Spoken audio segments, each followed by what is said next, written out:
ಅದುವೇ ಹೃದಯದಲ್ಲಿ ಅಚ್ಚುತ್ತಿತು. ಏಕನಾದ ನಾಥನನ್ನು ನಾವು ಅರಸುವೆವು.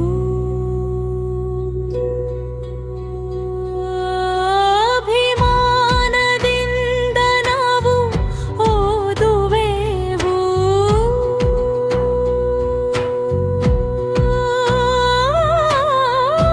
ನೆತ್ತರಾತ್ಮನ ಕಲ್ಪನೆಯಿಂದ ಅರಿವಿನ ಹಾದಿಯರಿವು.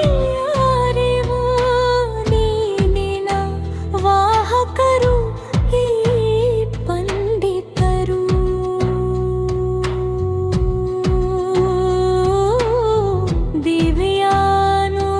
ದಿವ್ಯಾನುಭೂತಿಯಲ್ಲಿ ಇವರು ಸನ್ನದ್ಧರು. ಅರಿವಿನ ಬಾಗಿಲು ತೆರೆಯಿತು. ಇರಬಲಿ ತುಂಬದವರಿ ಪತೆಯುಳ್ಳ ಪಂಡಿತರೆಲ್ಲ ಹಗಲಿರುಳು ಸೇವೆ ಮಾಡುವವರು. ಸೂರ್ಯನ ಪ್ರಕಾಶದಂತೆ ಶಂಸುಲ್ ಉಲಮಾ ಎತ್ತಿ ಹಿಡಿದ ದೀನಿನ ಪ್ರಕಾಶ. ಉದಯಿಸಿ ನಿಂತ ಪಂಡಿತರು